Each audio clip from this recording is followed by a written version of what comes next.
Hi, and welcome to the Curtis World Podcast, where I talk about what's going on in the United States as well as all the way across the world. Tonight, we're going to talk about what's been going on in the United States since the beginning of 2025. Please stay tuned and don't forget, hit the subscribe button and subscribe to my channel.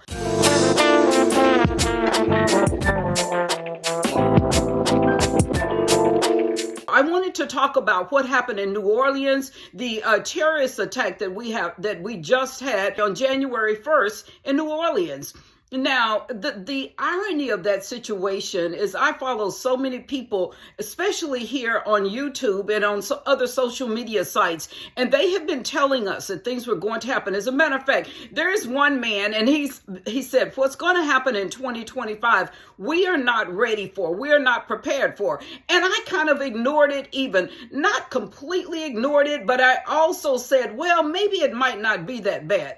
But this is the problem that we have with what happened in New Orleans. Please pay attention and connect the dots, because we're very, very accustomed to not connecting the dots. And let me just say about New Orleans, when they first started talking about what happened, remember the first FBI agent got up and said, oh, there is no connection here. This is not a terrorist attack. And then immediately, and I was really proud of the police force in New Orleans, they said it was a terrorist attack. And then the FBI, I heard that they sent in their A-team of FBI agents, some of their more seasoned FBI agents and some of the people at the top. And then they finally admitted that this was a terrorist attack. The reason it's so important is because we are accustomed to things being glazed over for us. It's as if they don't think we're smart enough or that we're tough enough to handle the truth. And I'm so glad. I want the truth. And I want you to listen to what Senator Kennedy, who is from Louisiana, what he said. Now, the White House, the FBI, Justice, Homeland Security are in charge now. We're cooperating with them. I want to give them a reasonable period of time. There's a lot of information out there. Some of it is actually true. I want to give them a reasonable period of time, but they need to saddle up and ride. We need to find out what happened here, and it's not going to be covered up. We're going to tell the American people exactly what happened. I'm not interested in placing blame or saying who was right or wrong. I just want to catch these sons of bitches who did this. He wants the FBI, the Department of Justice, he wants them to tell us the truth, to give us a thorough investigation of what's gone on in New Orleans and not sugarcoat it. Don't play around with us about like we cannot take the truth, because that is exactly what the American people deserve. Now I have to say, and it's really an unfortunate thing that the American public has such low confidence in our Department of Justice now. And that's because we've seen too many things that were not favorable to them. We saw them arrest people that are in jail right now just because they protested in front of abortion clinics, or they were reading a Bible in front of abortion clinics. We saw them go into school board meetings and chastise parents for asking about the subjects that they were being taught. Their kids in the first, second, third grade were being taught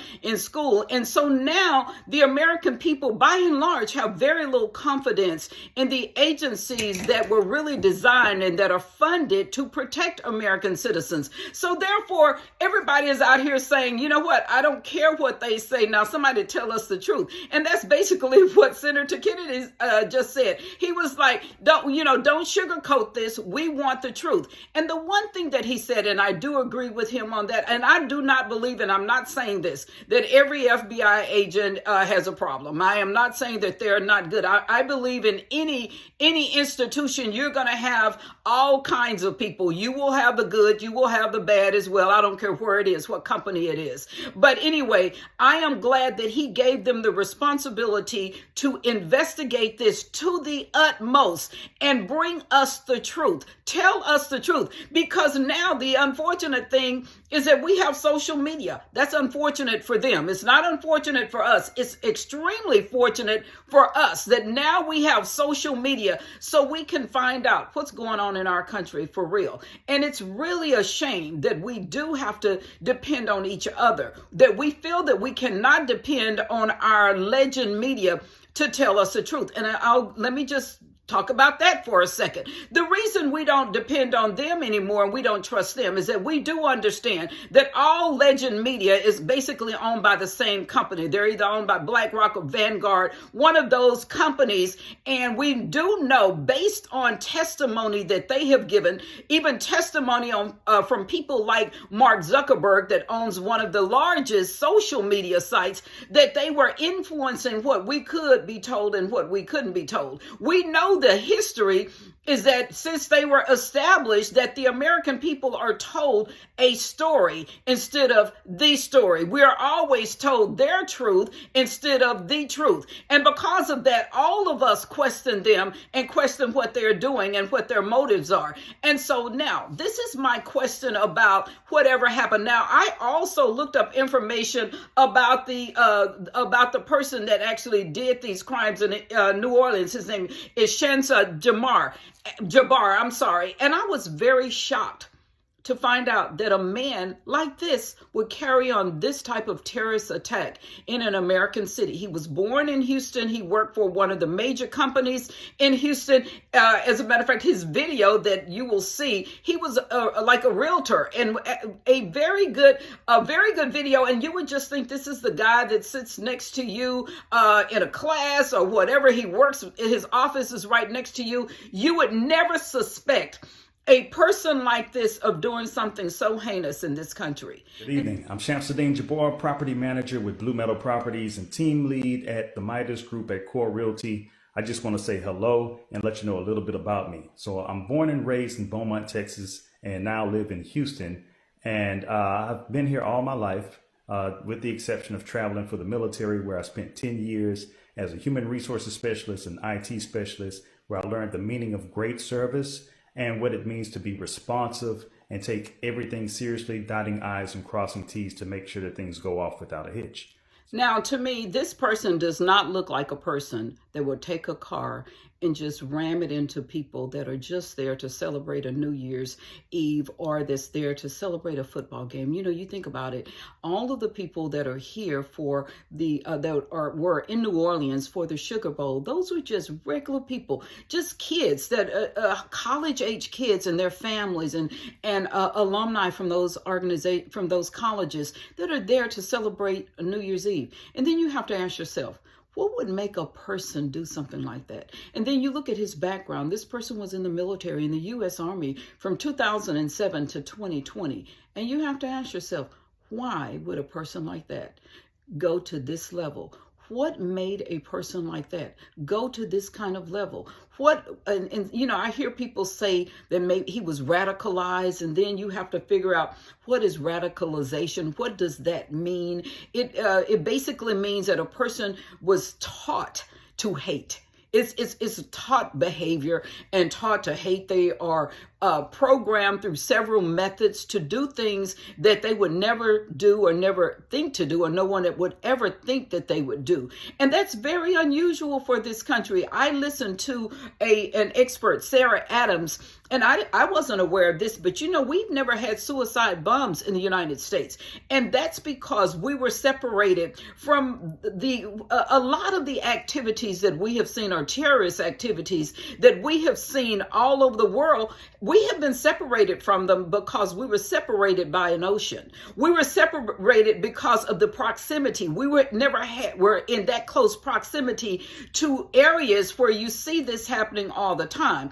And then I hear people say, well, I didn't know this happened. I say, you know why you didn't know it happened? Because our American media, they didn't tell us that this was happening. Oh, yes, it's been happening, but it's been happening in countries that did not really affect us, you know, individually like that. So we didn't know that it was happening. But then I want you to also listen to, this was an interview that Christopher Wray had before the U.S. Senate, and they were asking him questions about it.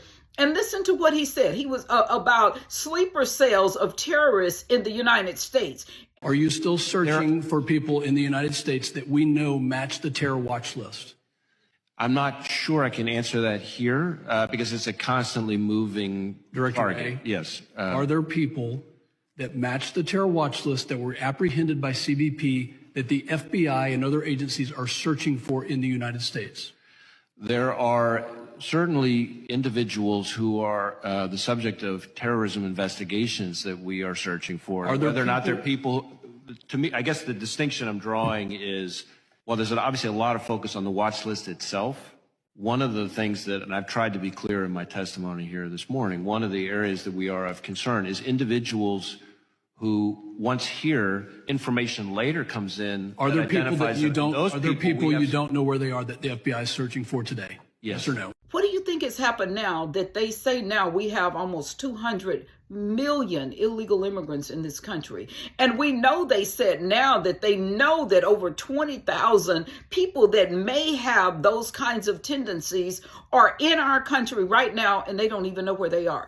It makes you think that someone intentionally is doing this to jeopardize the safety and sovereignty of our country. And you have to look at this. And let me just say this to you, because when I discuss it, sometimes I'll get people that comment to me and they'll say, well, you Republican so-and-so, or you Democrat, there are Democrats and Donald Trump so-and-so. Let me just say this to you. Terrorists do not care what political party we belong to. Do you know that? That these people, I promise you, when he drove that truck through those sidewalks and those people that were just there as tourists, I promise you, he didn't look to see if those tourists were Democrats or Republicans. And so I say to you, terrorists do not care about the small things that separate us in our country. They are looking to target Americans. That is it. They don't care what kind of American. They don't care about our race. They don't care about our religion, our sexual orientation, or any of those things. And those are the things that we must make sure that we understand that when we're talking about these people, they don't care about those things like that. And so, please, before you make a comment to me about you Republican so-and-so, let me just say this to you. When we have over 20 million people come into our country that are flooded into our country in organized efforts to change the culture of our communities, believe me, you're not getting all of the good. As a matter of fact, I'm sure that you've heard that Argentina closed some of their prisons and told all of the people to come to the United States, and they could not come back there. That is who we're dealing with. We have their prison population right here amongst our people in the United States. And so because of that, we don't have the security that America has always had. And don't think that was just a coincidental thing to let all of these people in. The purpose of unbridled immigration is to totally destroy the culture within a country. They know that we're across an ocean. That's why you had those non-government organizations, NGOs, that paid, and they had a system almost like they had with the Middle Passage with slavery. They had a system where they paid for people to stop in one country, and then they would go and take the next whatever form of transportation and go to the next country. Then they would go to the next country and walk across from Mexico to the United States with the help of our U.S. government.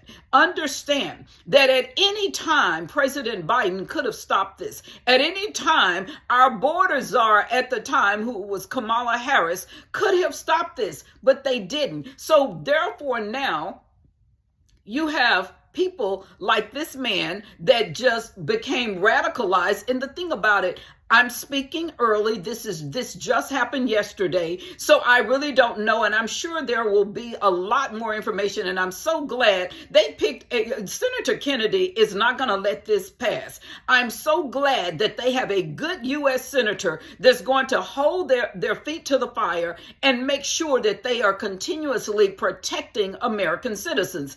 So in their investigation, they must find out, what did they do, or what happened to this young man that looks like just a regular American citizen? What happened to him to make him so radical that he would do something on that level? And not only that, they're going to also look at what would make someone from our U.S. military become so radicalized. When they're sending them to these countries, and they're sending them to Afghanistan, or they were in Iraq for all of these years, what happened to them? Who was talking to them? How did they get this ISIS type of philosophy where they want to do something to harm so many Americans? That's something that we really need to look at. When you're looking at what just happened in New Orleans, and you're looking at the hatred that had to be instilled in this man, where did the hatred come from? I ask, where did the hatred come from? Because after we had the elections on November 5th, which was a very good election, President Trump won with a mandate, you still had people in the Democrat Party who were questioning it and saying there were things that they needed to do. You had people on television shows saying that they needed to do something to the people, to Donald Trump supporters. You know, this is not something that's common in our country. And so you have to ask, when you see people that will do something like that, that we're not accustomed to, those things we've seen happen all over Europe, that they use cars or automobiles as weapons, but we haven't seen that a lot in our country. It's because in our country, we were taught that we live together. I mean, after the civil rights movement, many of us moved in the same neighborhoods. My neighborhood is extremely diverse. We have people from all races here, and we don't even think about it. So for you to separate people based on whatever it was that made him want to harm people, you wonder, why would someone who is in the U.S. Congress, or someone that is a personality or an entertainer that has such a backing or so much following, why would you tell someone that they needed to harm someone in another political party? Why would you say things like that? I mean, the hatred, and I'm going to constantly preach that. If you ever watch any of my videos, I'm always saying to them, why are you preaching hatred? And I'm going to tell you what the answer is. They're preaching hatred because they're told to preach a hatred. They're told to preach hatred, and they're paid to preach hatred. Just listen to some of the things that these people are saying, you know, things that they should really be ashamed of. I was a staunch Democrat for many years, and then I found out things about the party that I was not pleased with. And so now I'm an independent. I am a constitutional conservative. And so I tend to lean more Republican, but I am not completely, and that is the truth. I will always vote for the person that I think is best for me and my community and my family. But the hatred that I have seen, and that you have seen too, you can witness it yourself. That is, to me, it's just out of control, and it does not benefit our country. And I think that is why you have a person that looks like just your regular neighbor, the person that works in the desk next to you or the office next to you. He just drove a truck through a crowd of people that were just there to celebrate the New Year and to celebrate a holiday and a sports activity. And so now it has put all of us in a place because they were told to hate. They were told that they needed to do something to people. And so the thing about it, especially now, this man is a little older than many of the people that we have seen that have carried out acts that harmed a lot of people. Normally, they're very young. A very young person, if you teach them constantly to hate, if you're constantly saying to them, we need to do something to these people, they will often act on it, especially young men. If you look at this, so many young men that this happens to, they are told to hate. And so when you have your people in political offices that say something needs to happen to these people because they disagree with them, that is something that everyone should totally reject. We should reject their hatred. We should not at all support them at any time when they're saying that we need to do something to someone else. Now, I want you to look at everything that happened in New Orleans. There are many news outlets that are telling the story, but the main thing that you need to listen to is make sure that you're listening to the details, because they will tell you, just remember, if this had happened just a few years ago and the FBI agent came and said this is not an act of terrorism, guess what everyone would have said? Oh, that's not an act of terrorism because the FBI said it. But today in 2025, everybody's like, what? Nobody's like, we're not buying that. They did have police cars up there and he drove through them to harm people. That is an act of terrorism. That is almost the definition of terrorism. But because we're able to speak to each other through other methods, we do not have to rely on legend media to tell us what the FBI said they're supposed to say. We can go look it up ourselves. And luckily, this young man, he had his own camera and he told the story of what was going on. And you have so many people that were there, and they know that these people have cameras, so they can't lie to us about what happened. They can't say, oh, it wasn't an act of terrorism. In the first place, when they said that, my first thing is, really? Do you, are you really kidding? You really are going to go there and say this was not an act of terrorism when we can see what really happened? We can see everybody has a cell phone now. Everybody. And because of cell phones, because of technology, because of social media now, that we don't have to listen to them anymore. We don't have to believe all of their stories about what is happening and what isn't happening. We can actually look and say, you know what? You're lying to us. And that's what we said. And I'm so glad that Senator Kennedy was there to see, and that he's from Louisiana. And if you have never heard him before, he's going to make sure that they get to the bottom of this, and also that they're looking for other people that might have been involved. And all I want to say to you is stay smart. Be smart. Do not fall for the things that we've fallen for the last 100 years. That is what technology has done. It has allowed us to get information and make intelligent decisions on our own. Okay? So make sure that you stay safe and do not think anymore. We are beyond that, where we can think that the bad things always happen on the other side of the ocean. Because guess what? They brought the other side of the ocean right here to the United States of America. So please just stay smart and stay prayerful.